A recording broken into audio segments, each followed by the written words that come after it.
अस्सलाम वालेकुम व्यूअर्स, मेरा नाम मोहम्मद इमरान है। मैं अपने चैनल पाक न्यूज़ अब से आप लोगों को खुश आमदीद कहता हूँ और नए आने वाले से पहले काइंडली चैनल को सब्सक्राइब कर दो और बेल आइकन को दबा दें। शुरू अल्लाह के नाम से जो बड़ा मेहरबान और नहायत रहम करने वाला है। इमरान खान साहब की जीत हुई या इस्टेब्लिशमेंट की या मौजूदा गवर्नमेंट की, ये फैसला आप लोगों ने करना है। उसके बाद रिजवी बरदरान जो है वो मरीद के वाक़या के बाद कहाँ पर हैं इस वक्त, और इसके साथ साथ जो पाकिस्तान के अंदर इस वक्त नेट को स्लो करने की कोशिश की जा रही है, उसके पीछे क्या रीज़न्स है और पाकिस्तान के तमाम शहरों में इस वक्त सूरत हाल क्या है, बात करेंगे हम लोग। बात स्टार्ट करते हैं इमरान खान साहब की जीत हुई या फिर इस्टेब्लिशमेंट की। देखने वालों ने ये देखा कि इमरान खान साहब ने अली मीन गंडापुर साहब को जिस वक्त ये बोला कि आपको वजारत आला से जो है वो फ़ारिग किया जाता है, तो उसके बाद बड़ी ताबेदारी के साथ अली मीन गंडापुर साहब ने अपना रिज़ाइन पेश किया गवर्नर साहब को, और जो गवर्नर साहब ने पहले ये एक्सेप्ट ही नहीं किया कि वो उनको मिला नहीं है। उसके बाद सेकंड टाइम जिस वक्त फिर दोबारा रिज़ाइन भेजा गया तो खैर रिज़ाइन जो है वो एक्सेप्ट हो गया, और सुहेल अफरीदी साहब के मुकाबले में 3 लोगों को खड़ा किया गया ताकि जो वोट हैं वो बढ़ जाएं और किसी सेकंड या थर्ड या फोर्थ आदमी को वज़ीर आला KP के लगा दिया जाए। लेकिन चूँकि इमरान खान साहब के जितने भी MPs थे वो ये बात बखूबी जानते थे, अगर किसी ने इसमें गद्दारी करने की कोशिश की तो उसका अंजाम वही होगा जो आज अली मीन गंडापुर साहब का हुआ है, या फिर वही होगा जिन लोगों ने पहले इमरान खान साहब के साथ गद्दारी की और उनकी सियासत दी एंड हो गई जनाब। बहुत से शाहकार ऐसे थे पाकिस्तान के अंदर, जिस वक्त इमरान खान साहब ने सुहेल अफरीदी साहब को नामजद किया था एज ए वज़ीर आला, तो वो लोग प्रेस कॉन्फ्रेंसेस कर रहे थे और पाकिस्तान के अंदर ये बात मशहूर करने की कोशिश की जा रही थी कि तो होगा वही जो इस्टेब्लिशमेंट चाहेगी, इमरान खान साहब के चाहने या ना चाहने से कुछ नहीं होता।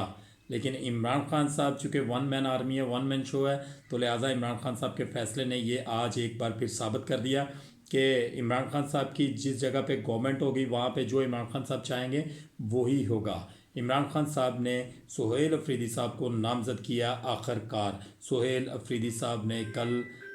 हलफ उठा लिया जनाब, और उसके बाद आप सब लोगों ने देखा कि जिस वक्त सुहेल अफरीदी साहब ने हलफ उठाया तो सुहेल अफरीदी साहब ने बड़ा दबंग किस्म का ख़ताब किया वहाँ पर पार्लियामेंट के अंदर, और उन्होंने बहुत से आशार पढ़े इमरान खान साहब के लिए और इमरान खान साहब का शुक्रिया अदा किया कि एक फेडरेशन के सदर को उठा के MPA बनाया, और MPA बनाने के बाद आपने उसको इतनी इज़्ज़त अफजाई दी कि आपने उसको वज़ीर आला KP के लगा दिया। उस तकरीर के अंदर उन्होंने यहाँ तक बोला कि अगर मेरा लीडर मुझे ये बात कहे कि ये कुर्सी छोड़ दो, तो उन्होंने एक इशारा करते हुए कुर्सी की तरफ अपनी टांग का कि मैं टांग मार कर इस कुर्सी को साइड पर रख दूंगा अपने लीडर के एक हुक्म के ऊपर। फिर उन्होंने उस तकरीर के अंदर बड़ी जारहाना तकरीर की, और उस तकरीर के अंदर उन्होंने ये भी बात कही कि इमरान खान साहब की फैमिली के को बताए बगैर अगर इमरान खान साहब को मूव किया गया किसी जगह के ऊपर तो हम पूरा पाकिस्तान जैम कर देंगे। अगर जो तकरीर कल की पार्लियामेंट के अंदर सुहेल अफरीदी साहब ने की है, और अगर ये ऐसे ही फ्रंट फुट पर खेलते रहे, उन्होंने कहा जी हम किसी किस्म का ऑपरेशन जो है वो KPK के अंदर एक्सेप्ट नहीं करेंगे, तो क्या जो हमारी मौजूदा इस्टेब्लिशमेंट है या जो ऑपरेशन इस वक्त KPK के अंदर चल रहा है, क्या वो रोक दिया जाएगा या फिर KPK वज़ीर आला के हुक्म के बावजूद वो ऑपरेशन जारी रहेगा। चूँकि आपने DGI SPR साहब की जो प्रेस कॉन्फ्रेंस थी जो उन्होंने वहाँ पर की पेशावर के अंदर KPK के अंदर, जो जर्नलिस्ट उनके साथ यहाँ से इस्लामाबाद से बाकायदा पेशावर पहुँचे, और पेशावर में वो प्रेस कॉन्फ्रेंस हुई जिसमें उन्होंने कहा कि किसी फ़र्द वाहिद की पॉलिसी को हम लोग नहीं मानेंगे और किसी ऐसे शख्स को वज़ीर आला KPK नहीं लगने देंगे जो इस्टेब्लिशमेंट के अगेंस्ट हो। उन्होंने कहा हमारी इजाज़त के बगैर KPK की गवर्नमेंट जो है वो नहीं बन सकेगी। लेकिन दुनिया ने देखा, पाकिस्तान के अंदर तमाम सियासी जमातों ने देखा कि जो मुकाबले के ऊपर मद्दे मुकाबल जो सुहेल अफरीदी साहब के 3 लोगों को खड़ा किया गया, उन तीनों लोगों को 0 वोट मिला।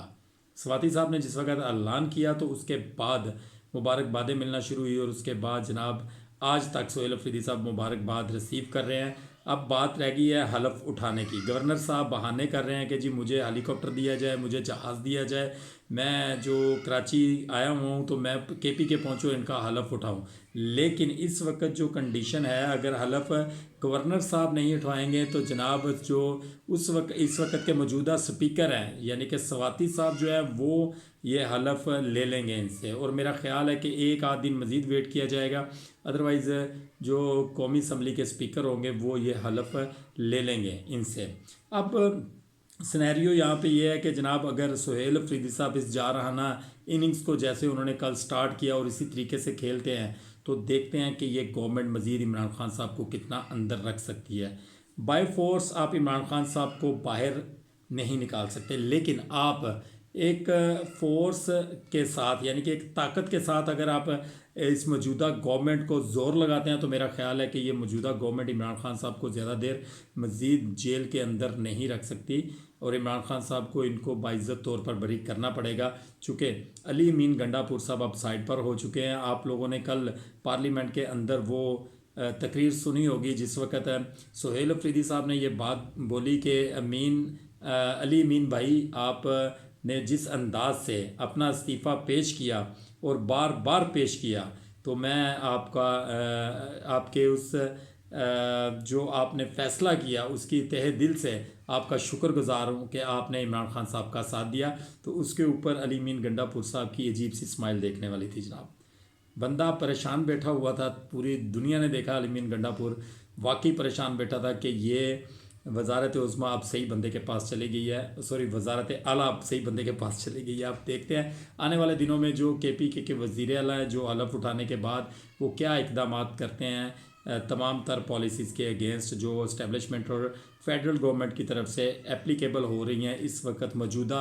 वहाँ के निज़ाम के ऊपर के ऊपर जो ऑपरेशन चल रहा है, जो मादनियात के को रिकवर करने के लिए ऑपरेशन चल रहा है, तो क्या ये आगे मज़ीद ऐसे ही चलता जाएगा या फिर इसके ऊपर इसको रोक दिया जाएगा।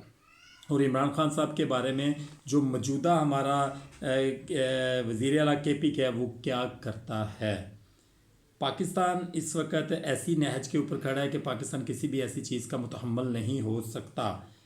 कि पाकिस्तान के अंदर कोई ऐसा काम किया जाए जिसके ऊपर पाकिस्तान की मौजूदा इस्टेब्लिशमेंट को और हुकूमत को अपनी अवाम का सामना करना पड़ सके। कल जनाब जो मरीद के अंदर हुआ वो भी तकरीबन सोशल मीडिया के ऊपर पूरी दुनिया ने देखा। जो तहरीक लब्बैक वाले हैं, TLP वाले हैं जनाब, उनका कहना है कि उनके तकरीबन 280 से 300 लोगों के करीब जो उनकी शहादतें हो चुकी हैं, जो झड़पें हुई हैं पुलिस और मुजाहिरीन के दरमियान, और उसके बाद रात को लाठीचार्ज किया गया और उसके बाद स्ट्रेट फायर किए गए। जो सोशल मीडिया के ऊपर विजुअल्स आ रहे हैं उस विजुअल्स के अंदर आप साद रिजवी साहब को देख सकते हैं कि वो बारहा दफ़ा मौजूदा वहाँ की पुलिस को ये बात कह रहे थे कि आप लोग यहाँ से चले जाएं, हम मुज़ाकरात करने के लिए तैयार हैं, हमें सेफ़ एग्ज़िट दिया जाए, हम वापस जाने के लिए तैयार हैं मौजूदा मुल्की सूरत हाल को देखते हुए। क्योंकि आज से 2 दिन पहले आप लोगों ने देखा होगा पाकिस्तान और अफ़गानिस्तान के दरमियान जो झड़पें थी उस वजह से साद रिजवी साहब जो थे वो वापस जाने के लिए तैयार हो गए थे, लेकिन एक ग्रैंड ऑपरेशन किया गया सुबह 4 बजे के करीब मरीद के अंदर, और वहाँ पर स्ट्रेट फायर किए गए और बहुत से लोगों को शहीद कर दिया गया। ऐसे ऐसे विजुअल्स थे जनाब के दिन के वक्त भी जो मैयतें थीं वो रोड के ऊपर पड़ी हुई थी और लोग गलियों में से उठा के बाहर लेके आ रहे थे, जिसके ऊपर गवर्नमेंट का भी ये बयान है कि वहाँ किसी SHO को शहीद किया गया था मुजाहिरीन की तरफ से। और अगर आप देखें तो बहुत से विजुअल्स ऐसे थे कि FG के जवानों को वहाँ के मुजाहिरीन ने घेरा हुआ था जिसमें 40, 50, 60 जवान खड़े थे, बट वो कह रहे थे कि हमारे जो लीडर हैं उन्होंने ये बात कही है कि इनको आपने तहफ़्फ़ुज़ देना है, इनके साथ लड़ाई झगड़ा नहीं करना है, इनको कुछ कहना नहीं है, इनके ऊपर तशद्दुद नहीं करना किसी किस्म का। उसके बाद सुनने में जो आया कि साद रिजवी साहब को एक गोली लगी, वो कंधे के अंदर उनके एक गोली लगी। कुछ लोगों का ये कहना था कि 3 गोलियां लगी। उसके बाद रिजवी बरादरान दोनों भाई वहाँ से गायब हो गए और कौन लोग उनको वहाँ से लेके गए ये अभी तक ताहाल पता नहीं चल सका। लेकिन अगर आप आज सोशल मीडिया को खंगालते हैं तो लोगों का ये कहना है कि जनाब एजेंसीज पाकिस्तान की जो है वो इनको साथ ले गई हैं और अभी तक इनका कोई पता नहीं है कि ये कहाँ पर होंगे और इनके साथ क्या सलूक रवा रखा गया है। अब देखते हैं कि ये कब और कैसे मंजरेआम पर इनको लाया जाता है और आगे आकर इनके क्या बयान होते हैं कि ये पाकिस्तान की जो फोर्सेस हैं उनके बारे में कोई बयान देते हैं कि हमें कौन लेकर गया था, या फिर ये खुद ब खुद कोई ऐसी बात करते हैं कि जी हम फ़लाँ जगह पर रूपोश हो गए थे और उसके बाद आज हम गिरफ़्तारी दे रहे हैं या हमें फ़लाँ जगह से गिरफ़्तार किया गया है। अब ये आने वाला वक्त ही बताएगा, मे बी आज या कल की डेट में आपको पता चल जाएगा। दूसरी जानब ऑल ओवर पाकिस्तान के अंदर मेरा ख्याल है कंटेनर्स जो हैं वो साइड पर, रोडों के साइड पर कर दिए गए हैं और रास्ते खोल दिए गए हैं, क्योंकि मुरीद के से आगे किसी किस्म का कोई इज्तिमा या कोई रैली वगैरह टीएलपी की आगे नहीं आने दी गई। वहीं से लोगों को मुंतशिर कर दिया गया और लोग अपने अपने घरों की तरफ वापस चले गए, क्योंकि जिस वक्त लीडर नहीं होगा उस वक्त अवाम जो है वो फिर मुंतशिर हो जाती है और वहाँ पर अभी आपको किसी किस्म के कोई कारकुनान कोई हाईवेज़ या किसी जगह पे नज़र नहीं आएंगे। इवन के इनके जो रहनुमा थे टीएलपी के, उन्होंने अनाउंसमेंट बाकायदा की कि आप लोग अपने घरों से निकलें और अपने करीबी सड़कों पर आकर एहतजाज रिकॉर्ड करवाएं और जो लोग मुरीद के करीब है या इस जगह के करीब है तो वो फिल फॉर यहाँ पर अपने जो शोहदा हैं या अपने जो रहनुमा हैं या वहाँ के जो कारकुनान हैं उनकी हिफाजत के लिए लोग आएँ। लेकिन उसके बाद अगर आपने, क्योंकि पाकिस्तान का जो इलेक्ट्रॉनिक मीडिया वो ऐसी चीज़ें कुछ भी नहीं दिखा रहा, और अगर आप सोशल मीडिया पे जाएं तो बहुत से विजुअल्स आपको टीएलबी के इन 2-3 दिनों के देखने के मिलेंगे, जिसमें झड़पें होती हुई साफ नज़र आ रही हैं मुजाहिरीन की और लॉ इन्फोर्समेंट एजेंसीज़ की। अब पाकिस्तान इस वक्त एक ऐसी सिचुएशन में गिरफ़्तार है कि पाकिस्तान की जो अवाम है वो इस वक्त महंगाई की चक्की के अंदर पिस रही है और उसके साथ साथ उनके बच्चों को, उनके बुज़ुर्गों को स्ट्रेट फायर मारकर शहीद किया जा रहा है। अगर आप एहतजाज को लेकर आगे बढ़ें तो जनाब एहतजाज पूरी दुनिया के अंदर होते हैं, सिर्फ पाकिस्तान के अंदर ही नहीं। लेकिन चूँकि जिस वक्त की पीटीआई की गवर्नमेंट गई है उसके बाद आप इस एहतजाज को ले लें जो 26 नवंबर के बाद ये एहतजाज हुआ। 26 नवंबर के एहतजाज में भी गोली चली और ये जो एहतजाज हुआ इसके अंदर भी स्ट्रेट फायर मारे गए। अब जो पाकिस्तान की पुलिस है और पाकिस्तान की जो एफजी है और पाकिस्तान की जो पंजाब गवर्नमेंट है वो इस चीज़ के ऊपर बज़िद है कि जो नहीं मानता स्ट्रेट फायर मारे उसको। तो ये पॉलिसी कब तक चलेगी, कब तक आप आज आप पहले आपने पीटीआई को खामोश करवाया, आज आपने टीएलबी को खामोश करवा दिया, अब आगे किसकी बारी है? आप अपना